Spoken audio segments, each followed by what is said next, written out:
Good morning. Today we're doing Hangouts on air again.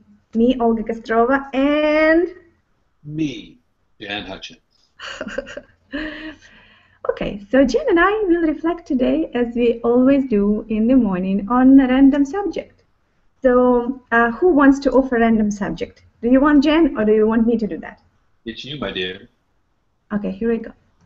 Okay, so as I look back at a few of our last sessions with our coaching clients, the subject that I thought is always relevant and always wanted is what prevents me from being more wealthy and more abundant and that and another.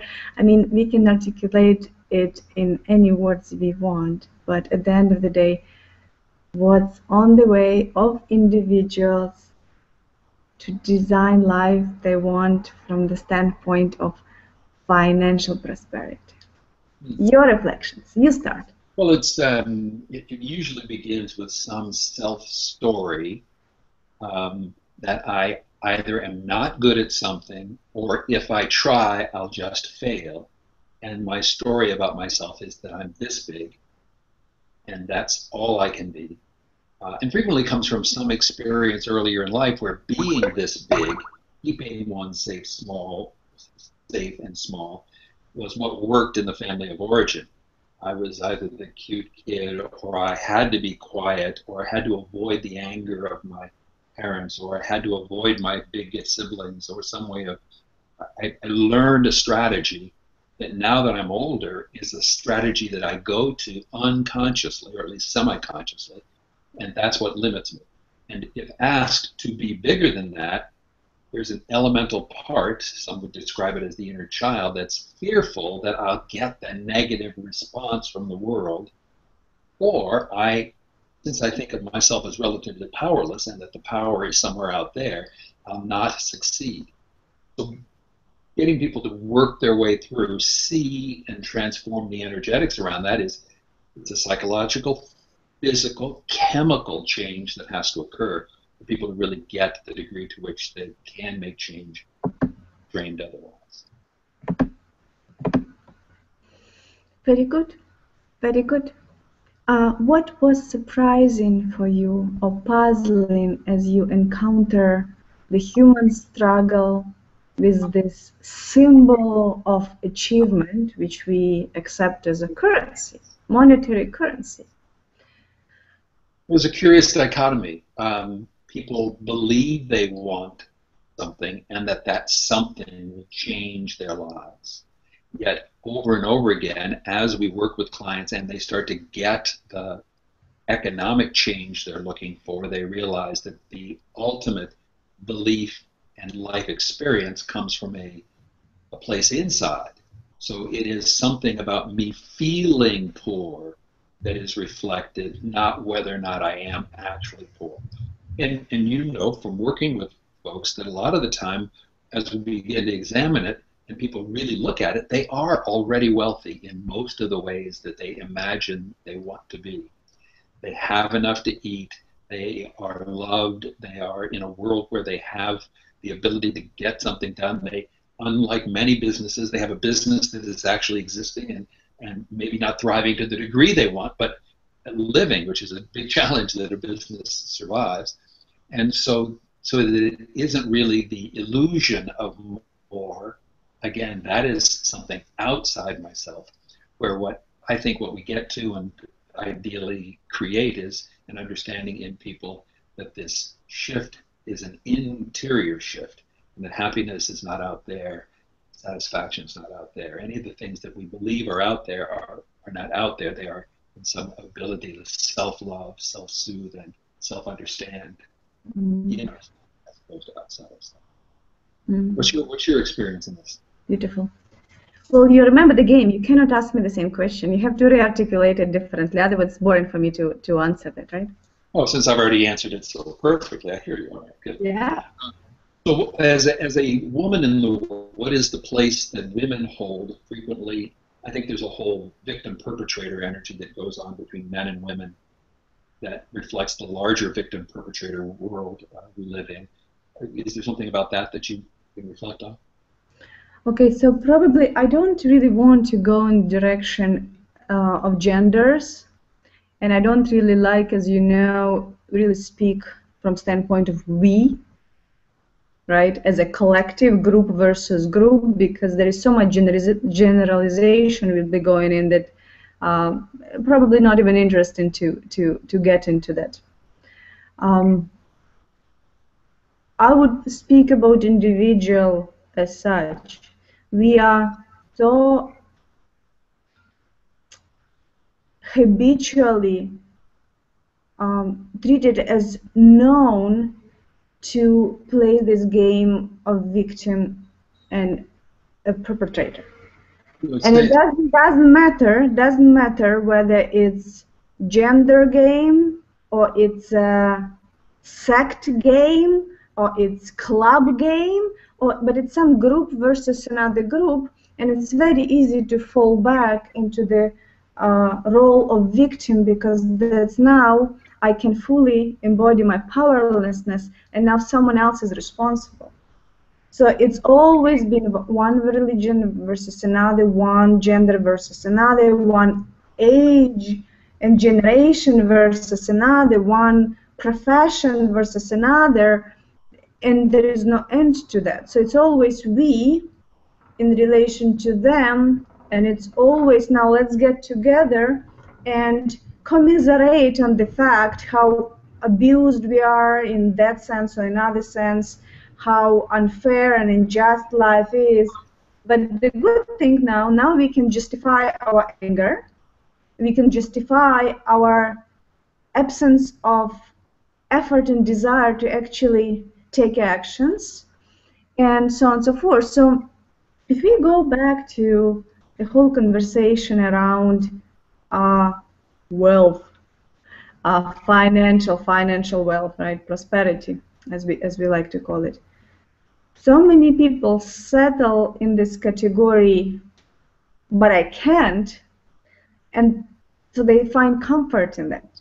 And there is so much comfort in, but I can't because, and there is a lot of excuses go in line one after another, and you can probably notice how often it happens. As soon as you challenge one excuse, there will be another, and you challenge that excuse, and there will be another. And the reason is that it's not that excuses are not valid as independent statements or is independently taken cause. Excuses are just that, the excuses, because you can hide behind them, and it allows you not to take action. It justifies your absence of responsibility, absence of need to be accountable for your actions. Because it's very easy to live in the fairy tale world in your head where you imagine that someone is responsible and you just can't, right? But if actually you know for sure that you are a single entity that is responsible for your life outside of the higher forces for which we won't speak right now, because now we will go into a conversation, we will assign gods to everything, right? So if you, in this material world, you're the only single person who actually truly responsible, and the rest is outcome of how you act on this responsibility, now, first of all, I have feeling I'm alone, apparently, really, right? So here we go, I'm responsible, so I'm alone, and if I'm not doing it, there is nobody else I can blame. Now where I'm going with that? It feels like a heavy weight. Is it, right? It's like where I'm going with it now, right? That's just not the life I choose.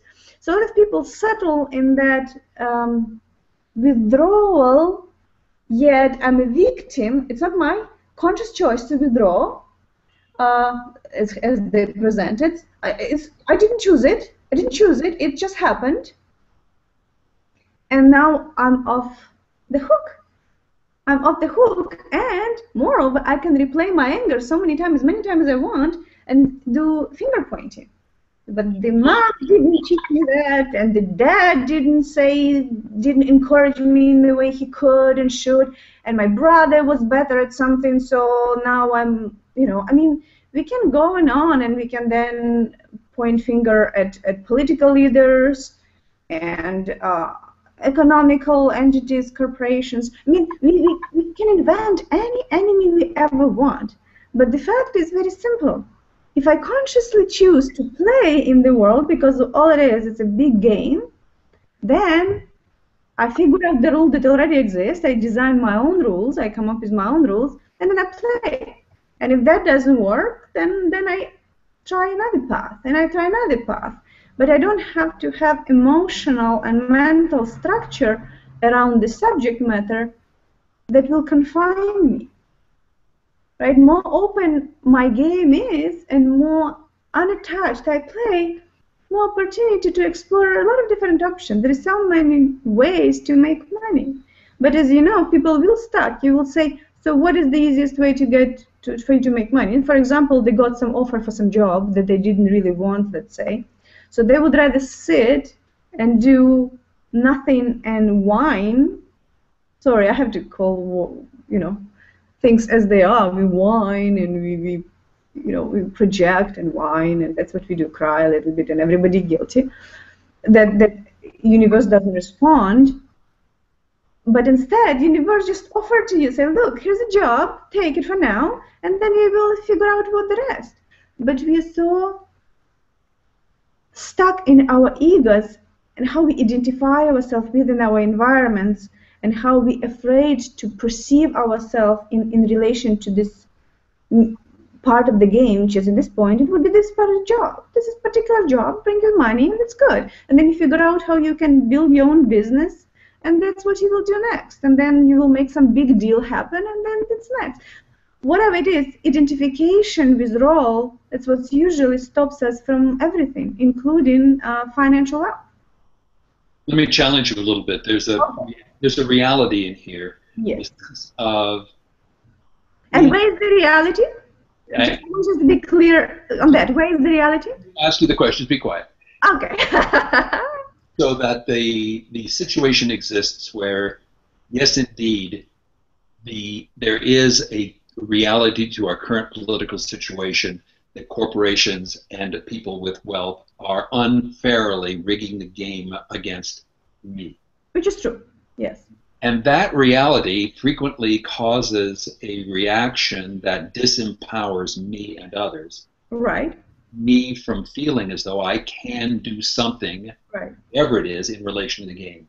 Whether it's save more money, join together with others, work in a way that allows me to have some additional power, or leave this country, go to another.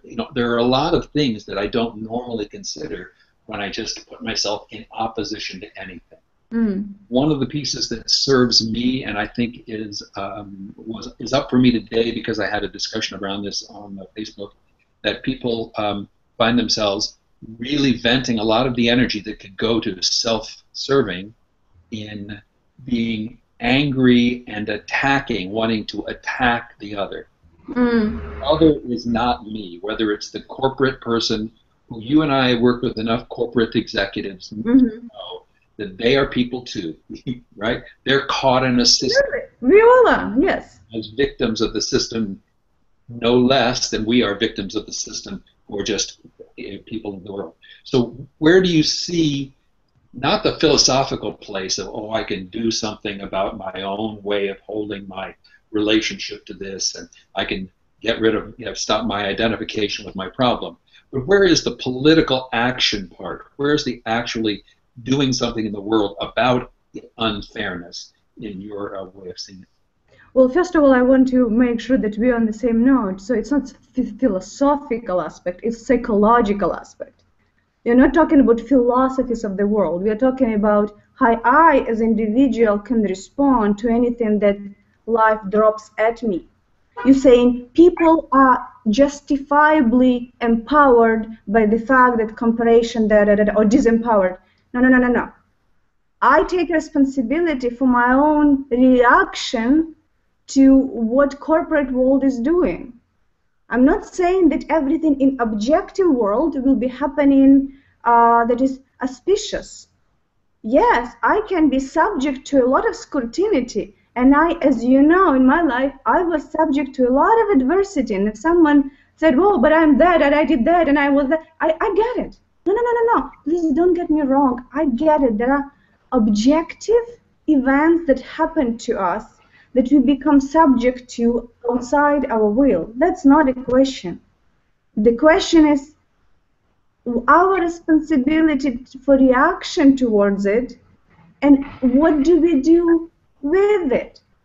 Yes, as Jen said, one can feel disempowered by what's going on in corporate world right now, and political situation is not as we want to be, but nothing is ever what we want to be. Nothing is how you as a writer would write a book or a fairy tale or a screenplay maybe. Nothing is it. But it doesn't put you in position automatically to vent and vent and vent and vent. Vent in anger, it's your choice. It's always choice. An option, as you said, so what politically would you do? Well, if one wants to do something, there are so many actions one can take, and I probably cannot pick an action because it depends what economical, political, or environmental issue you are passionate about and want to work around. And there's so many ways to deal with that. But just venting it out, all you do is you pollute the energetic field, let me call it that way, or we can give it some other name, but environment, you pollute environment with your anger.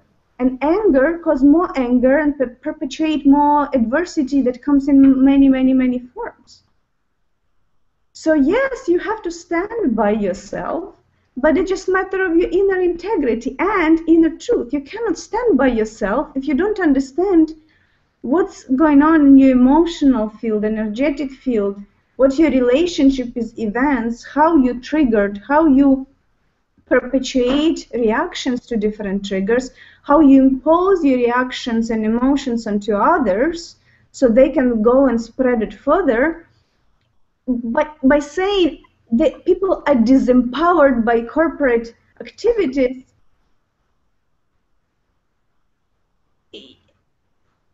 I mean, who is it serving? People are disempowered by everything because subconsciously that's what we choose, that's what we fall into. We fall into feeling disempowered. And there's beautiful hundreds of thousands or millions or billions, I don't know, of opportunities every day to feel disempowered. And they are objective. They're all objective, you know, but it doesn't mean that we respond to that automatically falling into state of disempowerment. We can see that it's a situation that potentially can be disempowering. Now, what is my response to it? It trigger in me? Definitely triggers in me. As every human being, there is a trigger. What does it trigger in me right now? It triggers anger. It triggers sense of unfairness. It triggers sadness. It triggers fear. So first step, it's simply understand what does it trigger in me. By me, obviously, I mean any individual. What does it trigger right now in me? Then what do I do with this emotion? Do I just unconsciously spill it all out and think that it solves something? Or I just deal it within me with my emotion because it's completely separate action. My emotions is completely separate issue with what are the political steps I can take, economical, you know, some sort of action and participate in different framework that we will design economically or whatever actions could be. But my emotions have nothing to do with objective reality. Because my world is purely subjective world. So I first need to figure out my way of handling my subjective world and then deal with what we perceive to be objective reality. Yes? Yes, and this is why yoga has been such a powerful and valuable process and practice. The whole notion of that I only have control over this space and this body, and thus the breathing, the stopping the fluctuation of my thoughts, the coming into some sense of inner quiet, inner peace, inner happiness, inner empowerment, inner safety, inner trust allows what you just were describing, that I can now act in the world in a much more compassionate, tolerant, loving way, having dealt with whatever was processing in me from my reactions to the world. What comes back out You think of, it's flower, it's fragrant, it's of value into the world, rather than I'm just spitting back out anger, fear, desire, and the other things that are coming at me, and I am mirroring the very thing I don't want to see in the world. So Right. that's And of course, I don't speak really about situations that are quite extreme situation. If you look at some countries that we call third world countries, there are some very serious objective horrors. yes, what is the word I'm looking for? Some English word here. Distress, uh, overall economical distress. That it is it's just a bigger subject than what I want to discuss today. What I really am addressing here is, let's call it, ordinary situation within the Western society. Okay, nothing is ordinary, but I'm trying to kind of define the framework where we are. It's where, yes, there is some unemployment, definitely unemployment, and yet there are opportunities. And someone starts to argument, oh, is it equal opportunity, not equal? I don't want to go there. That's not what I'm interested to measure how equal they are. Whole equality conversation is totally separate conversation. And I'm not talking about the fact that 1% of population holds significant portion of wealth. I'm not talking about that, because we're not talking about a formula how to become a billionaire right now. Okay, that's completely irrelevant for me personally and irrelevant to this conversation. We are talking about being in position where financial situation is not the center of your attention every day of your life, to the degree that you are buried in your bills and can't pay them, and suffer and cause suffering to others because of the situation that you are in. I'm talking about level of wealth that is reasonable. It's enough to live comfortably and create something beautiful and share it with the world. I'm not talking in numbers. For some it's millions, for some it's, I don't know, hundreds, thousands of dollars, for some it's hundreds of millions. It doesn't matter how much. The point is, it's inner state that drives everything, every outcome of our life. Some people like to call it karma. You give it any name you want. But it's our inner state that drives the reality of our life, right? Because here's kind of inner framework that is so common. I'm not good enough to be wealthy, or I'm not accepting things as they are, and therefore I will be better sitting here and pouting than actually going and changing something. Or I don't know what's going on in the world. I don't like what's going on there. So instead of flowing with the change, because change is the only constant, instead of flowing with the change and adopting and trying to find new solutions, again, I'm just going in and I'll be pouting and no, I'm not going to do it. I'm not going to adopt. I'm not going to be responsible. So all of the situation is like I am contracting. No matter what mental structure I'm adopting, I'm contracting. Okay, I'm closing up myself to new ideas, to new opportunities, to beautiful flow of the energy, because I don't like the whole world of, law of attraction. Call it whatever you choose to, but it's scientifically proven to us that we are part of this beautiful information field, or electromagnetic field, or whatever we call it, that we are not separate entity from anything else in absolute terms, that thoughts are information that transferred, our emotion is information that transferred. There's so many experiments were done that even skeptics have to already relax on the subject of challenging that point, right? So if that's the case, more closed up I am, and more I deny the reality of things, more no I say to life, less life will bring me back, because all I'm doing, I'm articulating my desire, and my desire is very clear, and I'm translating, broadcasting it to the entire world, to all 7 billion people and billions of other life forms here on the planet. No, I don't want to be wealthy, and I'm choosing these excuses not to be. I choose all these excuses not to be prosperous, right? So I'm broadcasting that. How can I expect anything happen? Ideas will not happen because they're not sent to me by this mystical universe in some mystical way, and they're not sent by people because people sense very clearly you don't want it. You know how many times in our work, Jen, you would give someone an idea, and it's idea that you can just take and run with that. And it's fantastic opportunity, but the ego knows its ways to defend, to deny, to resent. Few times you do that, and then people stop giving you, stop sending you the jewels of life, and so on and so forth, right? It's nothing metaphysical. It's very straightforward. Scientifically, I bet you will, if you are the scientific mind, you can figure out how to lay it out on the paper to make sense of it. But it's unarguable. You can't argue that.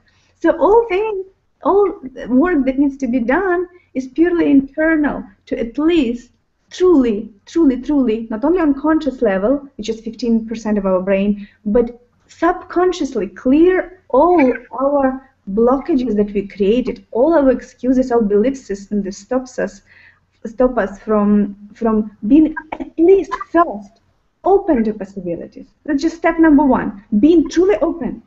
And when that's done, strategic matter, tactical matter, it's simple. There's so many ways how to generate great income for all your family, feel wonderful, travel the world, buy gifts to people who you love and care about, do some fantastic philanthropical charity work. Tactical matter is not the problem. The inner work is required to be brave enough to get out of your excuses and get out of the bed every morning and take responsibility for your life. That's where the work is. And it's delicious that you describe it thusly, and savoring that, breathing deeply into that experience, recognizing the absolute joy of the work we end up doing with people where they make this breakthrough. They recognize they are connected to everything and that everything is possible where previously they had felt contracted. It's beautiful work. Thank you, my dear. Good job. Way to go. Here we go. This is our reflections for today. You might agree or disagree, and we all can agree to disagree, or you can ask yourself a few questions when you leave this screen. And how about these questions? Ask yourself where I use my excuses to not pursue something, whatever this something is. It doesn't have to be changing the world, whatever it is. Where I am on my own way, where I'm on the way, where?